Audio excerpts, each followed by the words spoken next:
Hi, my name's Claire Cao and I'll be reading an extract from my short story, Spellcasting. This is from part 1, which is called The Shaman. During those early years, we made monthly trips to see the shaman. Gifts filled the boot of our silver Toyota Camry. Crates of pomelos, giant tubs of chicken salad. My twin Alan and I were relegated to watermelon duty. Its hulking body sat across our laps in the back seat, inside sloshing at every sharp turn. After a 30-minute drive, or a syrupy dream of streaking tar and curses flung out of windows in 3 dialects, we arrived in Stratty. The shaman lived in an oblong brick house, shrouded in tangles of white roses. He always swung the door open before anyone could knock.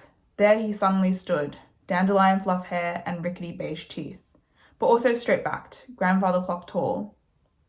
To kiss our cheeks, he had to bend clean in half. Children, children, he greeted as he ushered us into the corridor. I remember that house better than I remember most faces. Vast carpet, pinkish and plush like an anemone. Tall, severe wooden furniture carved to remember dragons and chimeric winged felines. A manicured yard with a hand-hewn birdcage at its center. Doors flung open because the lorikeets and Indian ringnecks knew to come home by dusk. For the longest time, I called the shaman Gong Gong, until Alan overheard and yapped with laughter. Hello, he rapped on my skull twice. Our grandparents are dead. Dude's just a matchmaker that Ma and Ba got money from to move here. How'd you know that, I asked. Our parents rarely told personal stories, and when they did, they were invariably about starvation, dysentery, or other horrors, to teach us to be grateful or something. Alan shrugged. I went up to him and was like, hello sir, what'd I call ya? I wasn't asking for his fucking life story. Huh, I thought. That's who he is. It should have reduced him. After all my fancies, he was just a man with a vault. Instead, magic seemed to thrum from him at a greater intensity. When he was near, I was staggered with the weight of it all, that without him, I was immaterial, with no parents, no country, not even a human form.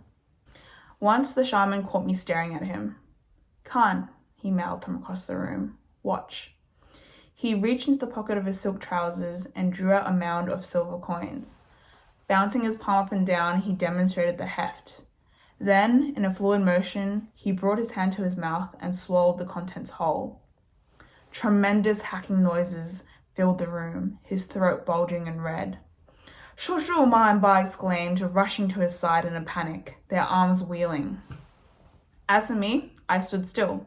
I watched. Slowly, the shaman spat out the coins, one after the other, the chunks falling onto the wooden kitchen table in a metallic chorus of clinks and clatters. Cloudbursts of silver raining from his lips. Alan and I gaped at each other, and despite the furious commotion of our parents, we began to laugh and laugh and laugh. The shaman and Ma typically hogged the TV during these visits, watching Andre Rieu DVDs as Ba folded dumplings for lunch. Alan and I were abandoned at a copse of bookcases in the corner of the house, stacked with myths and fables. Gilded collections by Grimm and Hans Christian Andersen, the Virago Book of Fairy Tales, illustrated editions of Journey to the West with Chinese and English script printed side by side. Ba sometimes came by to give us plates of sliced apples. I learnt English with those books, he said once. Shushu let us stay here when we first came. Every night your Ba studied and studied. I looked down at the letters on the page, petite and clumsily printed, ink furred like tiny caterpillars. Spells for transmutation. Alan, meanwhile, let out constipated sighs every 10 minutes or so, before finally grunting, Why is everyone so povo and hungry? Now I'm hungry.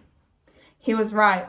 Almost every story involved stews, spices, gobbling, desperation. The Brothers Grimm's Cherry featured a brat who ate nothing but cherries, so her devoted Ma sneaks into the neighbor's yard to steal some for her. Parsley Girl also had a thieving mum. Caught by a brood of bloodthirsty nuns, she's told she can keep the stolen parsley, as long as they can boil her daughter in a pot later on. Baba Yaga in the Russian fairy tale Vasilisa the Beautiful was also big on girl eating. She threatens to devour Vasilisa unless she does Baba's laundry, separates poppy seeds from grains of soil, and makes her dinner nightly. Luckily, Vasilisa has the help of an enchanted doll, who sorts, rinses, and stirs right alongside her. The eating of Journey to the West was less frantic. Sun Wukong, the Monkey King, was put in charge of guarding the Heavenly Peach Garden. Each peach in the grove granted its eater 3,000 years of life. Unable to resist, he eats one after the other until he can no longer die. For his trouble, Buddha flattens him with a mountain. When we were called to lunch, I skidded between the real and the unreal, a drowsy muddle of fictional foods and tangible smells and textures. At the center of the table, the stone hot pot billowed steam. It looked like it could have held anything: fat mushrooms, cherries, parsley, vermicelli, the arms and legs of firstborn children. I drank the broth. I slurped up the dumplings, as a heroine of a fairy story would, feverishly, like the meal could decide my very fate. At the end of lunch, masked at the watermelon I had carried here, flesh vivid and crumbling. As the pulp stained my lips and tongue, I closed my eyes and I prayed to the house. Let me have 3,000 more years, and Alan and Ma and Ba too. 3,000 years for us all.